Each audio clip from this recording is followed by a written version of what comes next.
rotating your fist 180 degrees right before it strikes the intended target. The twisting snap of the arm maximizes the speed of the punch and magnifies the force of the blow by concentrating the impact on the first two knuckles of your hand. Done correctly, it can deliver as much energy as a bowling ball dropped from the top of a house, more than enough to cause soft tissue damage or break a rib. Because it swings through such a wide arc, the wrist is moving at speeds of up to 43 miles per hour. And since the radius doesn't deflect or compress nearly as much as a fist, it can deliver a staggering blow, like being hit with an axe handle. Or, the rotation of the torso is the basis for the strike's power. Because the torso has an effective mass far greater than the arms, its rotation can impart up to 400% more force to your target. And the last-minute rotation of the wrist can magnify that force even more. The first elbow strike can accelerate to a speed of 25 miles per hour in less than a quarter of a second. Less than a third of a second later, the initial strike is followed by another, equally devastating shot. By employing the bony tip of the elbow, these strikes deliver a double dose of injury-producing energy and can result in a broken nose, facial fractures, or a wicked cut. Pulling off the move relies on two factors. The first is to combine the block and the strike into a single action. This reduces the time your opponent has to respond to just tenths of a second. But the real focus is to aim your strike at the throat. Because as little as 76 pounds of force can collapse the larynx, the strike doesn't need to deliver a lot of force to be deadly. One blow like this and the fight is over. The kick's power comes from the torque generated by the rotation of the hips. It's the same principle that cracks a whip. Turning the hips just a few degrees forces the foot to travel a much greater distance and creates a lot of speed as it does. The longer the leg and quicker the rotation, the faster the kick. And unlike karate, Muay Thai fighters are also taught to strike with the hard bone of the shin. A Muay Thai kick can generate roughly the same force as a baseball bat, enough to crack a rib or a leg. Getting in close neutralizes the opponent's weapon advantage. Then, in the clinch, we bring the power of the knee to bear. Unlike the kick, which relies on rotation to create power, the knee gets its power from leverage. Pulling our opponent down as we drive the knee up can deliver up to 2.5 tons of force, enough to lift a car. The kick's power comes from the snap of the knee. The snap is created when the quadricep, the largest muscle in the body, contracts and pulls the tendon connecting to the foot over the knee. Using the knee as a pulley, the strength of the quad is enough to accelerate your foot to speeds close to 30 miles per hour. Because the area of impact is focused on a small part of the foot, it magnifies the force of the blow, making it capable of dropping 1,000 pounds of force on your head. It's like getting whacked in the head with a Louisville Slugger. This roundhouse kick is designed for maximum impact.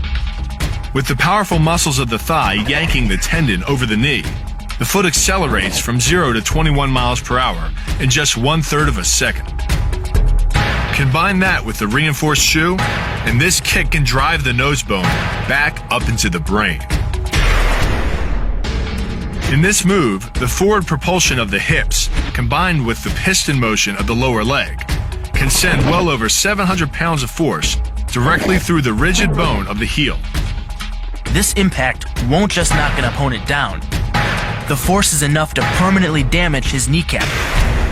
Unlike most kicks that land with the side, ball, or top of the foot, the gastresin uses the heel to deliver the blow. This alignment of the heel, ankle, lower leg complex channels some 2,000 pounds of force into the opponent. During the choke, your opponent is relying on his grip strength and outstretched arms to maintain the choke.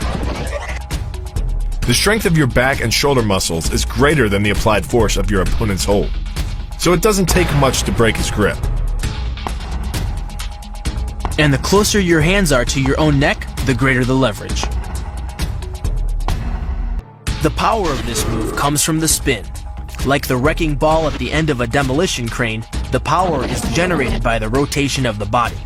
In conjunction with the snap of the knee, the foot achieves a velocity of nearly 30 miles per hour. When the heel connects with the solar plexus, it transfers 1,400 pounds of force, enough to damage internal organs and fracture multiple ribs. The move is difficult but devastating. There's no opposing object to push against, so all the energy of the move must come from the momentum of the leap and the acceleration of the kick. The snapping motion of the lower leg functions much like a coiled spring. When unleashed, the kick reaches impact speeds of 20 miles per hour and delivers up to 400 pounds of force to the opponent's chest. This kick is all about speed. The further the foot travels, the greater its acceleration, and the more dangerous a weapon it becomes. Powered by the muscles of the hip flexor and the quadriceps, by the time your foot reaches your opponent's throat, it's traveling nearly 40 miles per hour. That type of speed yields over 1,000 pounds of force, enough to puncture the Adam's apple and crush your windpipe. Leaning back slightly and driving the knee up utilizes the full power of the thigh, and the foot accelerates up to 16 miles an hour in just 1/4 of a second. That's twice the acceleration speed of a Porsche. Coupled with the rotation of the hips, the kick can impart 450 pounds of force upon impact with the ribs. When executed perfectly, it's a motion similar to cracking a 2x4 with a sledgehammer. The key to this move is kick speed and kick placement. Powered by the rotation of the hips and the strongest muscles in the body, the quadriceps, at the point of contact, the kick is traveling 25 miles per hour and can impart 550 pounds of force.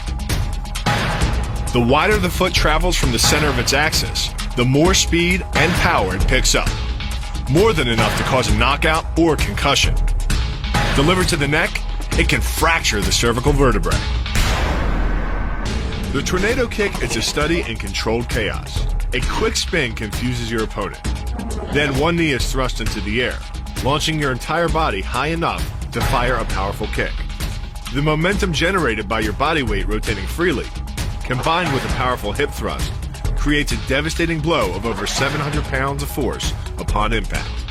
More than enough to permanently damage the hyaline cartilage that protects the larynx and spinal cord. The axe kick draws its power differently than most kicks. Once your foot reaches the apex above your opponent's head, your body's momentum, combined with the ease of downward acceleration due to gravity, can reach speeds over 20 miles per hour. That's enough to generate more than 550 pounds of force at the point of impact, easily breaking the nose or shattering the clavicle.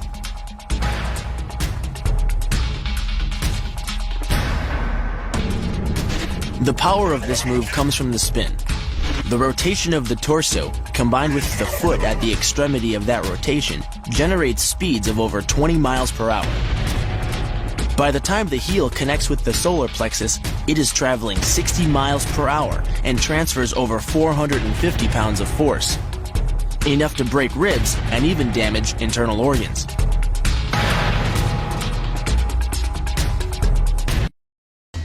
Like the Hanuman move, the flying knee relies on the explosive power of the legs.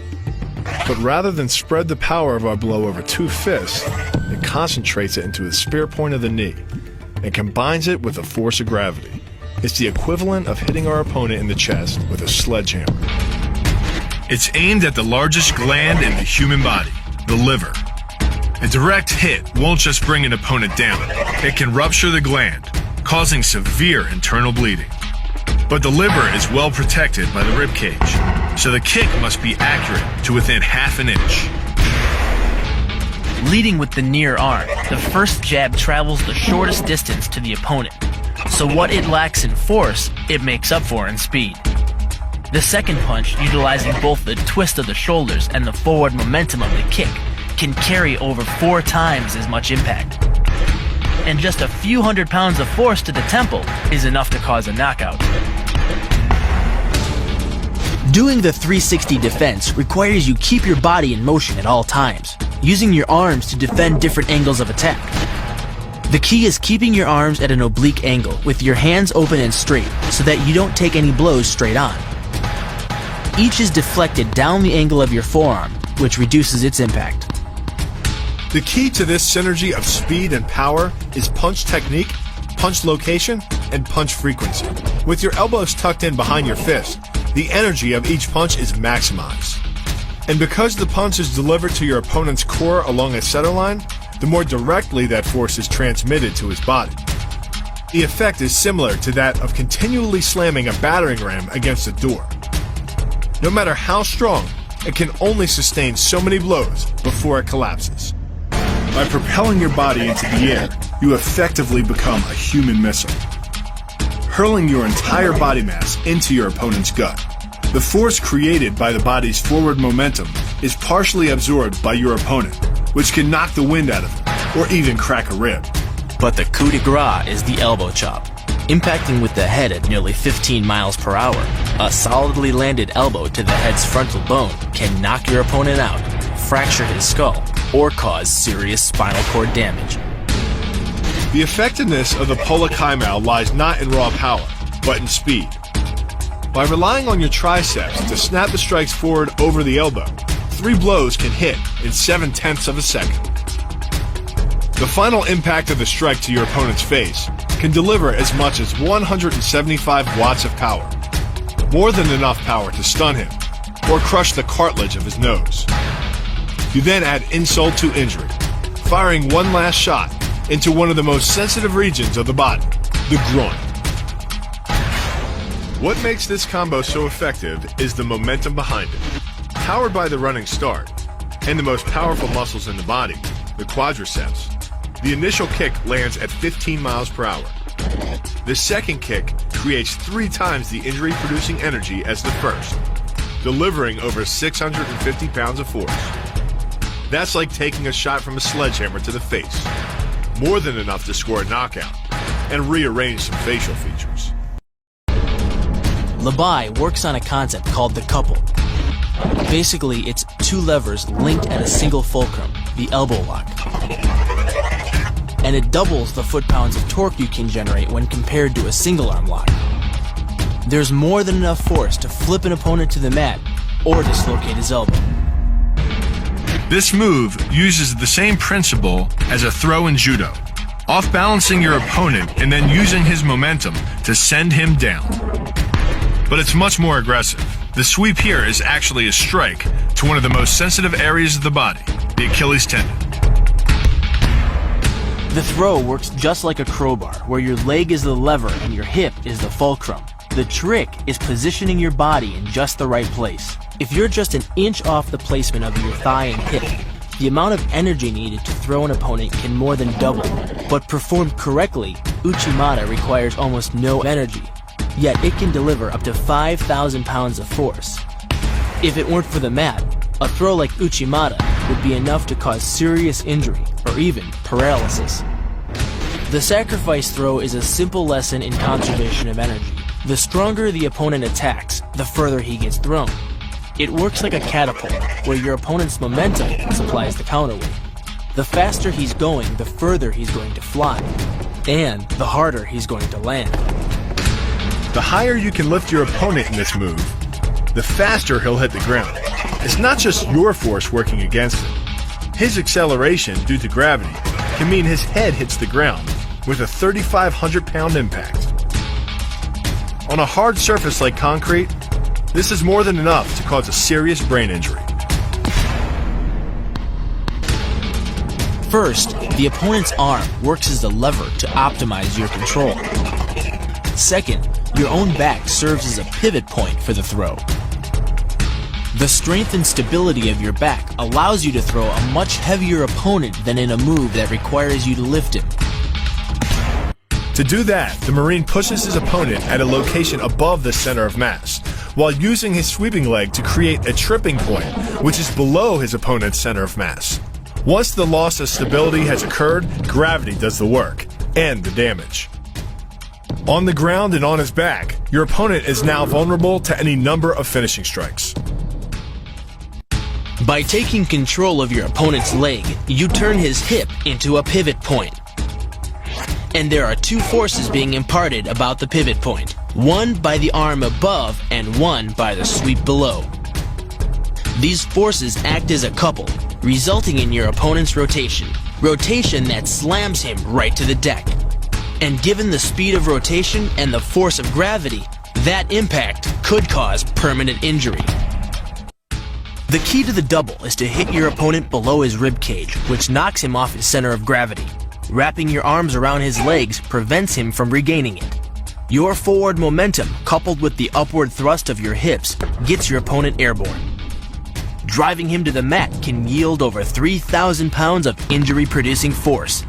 That's like dropping a 20-pound bag of cement off a 9-foot ladder onto someone's chest.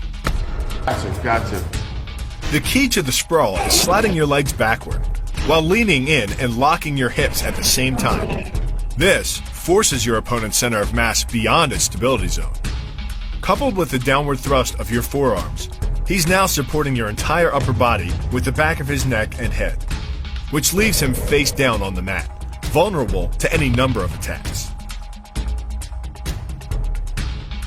The power of the takedown is derived from the simple mechanical advantage you hold over your opponent. By wrapping up his striking leg at the upper thigh, you've placed your opponent in what's called conditional stability. If he remains stationary, he could technically maintain his balance indefinitely. But by driving him backward and initiating a sweep of his other leg, you've added 2 destabilizing factors, and the loose center of gravity simply cannot hold. By grabbing the wrist, you provide hundreds of pounds of additional leverage.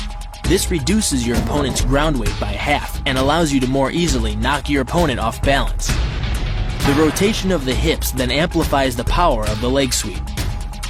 Coupled with the wrist grip, you are in complete control of your opponent's body. The key to the scissors takedown can be found in the move's name. Throwing your legs around either side of your opponent, one high on the torso, the other just in the crease of the knee, provides you with a lever on either side of his body. It's literally like a piece of paper between 2 blades of a scissor, only instead of slicing through paper, you're using a combination of potential and kinetic energy to cut through your opponent's center of gravity. The downward force exerted on his gi pulls your opponent across his tipping point. Along with your body weight, you generate enough instability in your opponent to drive his body to the mat, like a child tossing around a rag doll. The hip throw capitalizes on the body mechanics of both you and your opponent. Thrusting your hips into your opponent's waist creates a pivot point around which his arm is the lever. With your legs between his, you've created a center of gravity significantly lower than your opponent's. This imparts maximum instability and helps you maintain control while throwing him over your hip. The throw, coupled with the downward force of gravity, generates a speed of 8 miles per hour, which can create more injury-producing impact energy than falling down a small flight of stairs. These alternating points of leverage are the basis for the move. Locking the hands high behind the shoulder blades puts you in control of your opponent's center of mass, which in turn negatively affects his conditional stability. Driving the hands behind the lower back and driving your chin into the chest further disturbs his center of mass and makes resistance from this position nearly impossible. The application of maximum force ensures you maintain control while driving your opponent to the ground. The move works by using your opponent's own body weight against him. The first strike can land at speeds greater than 20 miles per hour and can stun your opponent with the same injury-producing energy as dropping a bowling ball from over 11 feet onto his torso. By using his arm as a lever in conjunction with the leg sweep, you drive your opponent to the ground. Once he is on the ground, you follow up with a devastating strike to his face. The secret to the move is wrist control. By rotating your opponent's wrist to the maximum extent of its range of motion, the bones of the wrist lock against the bones of the forearm and make it impossible to bring the strong muscles of the upper arm to bear. Then, you can pull your opponent off balance and into a potent knee strike. The combined force of the knee strike and your opponent's forward momentum can be as much as 2,000 pounds, enough to dent sheet metal. The key to this move is turning your opponent's lower arm into a lever. By grabbing his arm during the initial attack, you set up the lever such that direct loading to his elbow joint is achieved. Once the elbow is locked and loaded, you can pull a much heavier opponent off balance by simply lowering your center of weight. Balayage Pamali relies on something called a flexion moment imparted to the neck to do damage. An average man's neck can withstand about a 140 foot-pound flexion moment. Beyond that, soft tissue and even vertebrae can be crushed. By bringing your weight down fast, this move could easily deliver twice that amount of force. And it wouldn't just end a fight, it could leave your opponent paralyzed or dead. You use the strength of your legs to maintain your dominant position while you secure the choke. Just a few pounds of pressure on the collar of his gi is enough to reduce the blood flow to the brain to a trickle and end the match. Hold this move for 10 seconds and the fighter will black out. Hold it just a bit longer and he's dead. By bending the elbow across the fulcrum of your hips, you're subjecting the weak joint to the leverage of two strong forces. The pull of your thighs on his shoulder and your hands on his wrists. As little as 1,000 pounds of force can be enough to destroy the elbow. The leverage of the armbar can supply much more than that.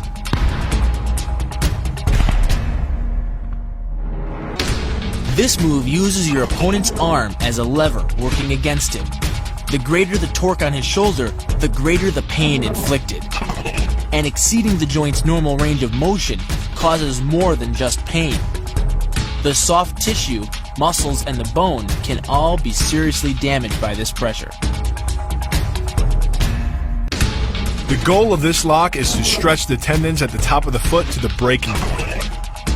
The strongest tendons have a tensile force threshold of just over 400 pounds. Applying any more pressure than that can tear the tendons from their base or snap them in two.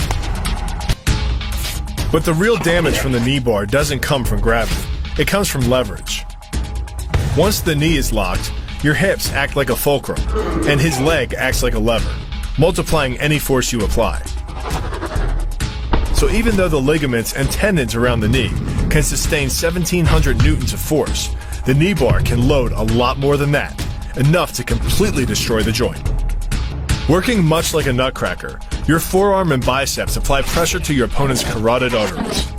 Located on either side of the trachea, these two arteries are the only way to get blood to the brain. It can take less pressure than squeezing an orange to stop the flow of blood to the arteries. And with no blood flow, the brain shuts down almost instantly. Fight over. The move gets its power from the pressure exerted by your legs. The first leg imparts pressure to the carotid artery. The second leg, working in conjunction with your arms, optimizes that pressure, transforming you into a human vice grip. If your opponent doesn't tap out, he'll pass out. Much longer and permanent brain damage can ensue. The armbar is a combination of two levers. While your legs push up on your opponent's neck, your arms apply downward pressure to his trapped wrist. The opposing forces turn the elbow into an ad hoc fulcrum point. The armbar can result in a complete destruction of the elbow's articulating structures. The calf crush works because of the ankle lock. Working in conjunction with your leg, it serves as a sort of high torque pinch point, imparting hundreds of pounds of force on the tibia and fibula. The tibia and fibula are some of the strongest bones in the human body, but creating this pinch point allows you to deliver enough force to easily break them, which leaves your opponent with two choices: tap out and admit defeat, or risk permanently losing the use of your leg. By using the twisting motion of the torso to drive the strike, the business end of the hardwood fighting stick can quickly accelerate to more than 25 miles per hour. On contact with the skull, the energy is enough to cause a depressed fracture. It's the same injury-producing force as being hit in the temple by a hammer. With the elbow locked, the opponent's forearm becomes a lever and his elbow a fulcrum. Any force applied to his wrist is more than doubled by the mechanical advantage of leverage. By jerking hard on the arm, you can easily hyperextend the elbow, the same kind of injury that you'd sustain falling hard onto your outstretched arm. Because you don't have time to cock your arm in a surprise attack, bursting's effectiveness doesn't come from the rotational power of the torso. Instead, it's driven by the legs, which hurl you forward into your opponent. Both the block and the strike land with 300 pounds of force, more than enough to collapse the windpipe or fracture the delicate bones of the face. The disarm is basically a judo wrist lock and uses many of the same principles. By pulling your attacker forward as you turn, he loses his balance, giving you control of his wrist. The barrel of the gun then becomes a lever, allowing you to take the gun. Because you are using the muscles of your torso, which can deliver up to 10 times more force than the muscles of the wrist, the disarm works against an opponent who is much stronger than you. It's essentially an elbow strike from another martial art, Muay Thai. But because the metal doesn't deform on impact, like human bone, every ounce of power is channeled directly into your opponent's face. With the twisting motion of the torso generating the force, and the stiff metal of the M16 providing the impact, it's enough to shatter a cheekbone or break a jaw. With the combined momentum of your forward step, the twist of your torso, and the swing of the rifle, the butt stroke can strike your opponent at over 18 miles per hour, carrying well over 550 pounds of force. That's enough to drive a 16-penny nail through nearly 2 inches of pressure-treated wood. Add a follow-up slash and thrust with a bayonet, and the butt stroke becomes a real killer. The hyperextension of the elbow, created by pulling back on the locked arm, virtually ensures that he will be taken down.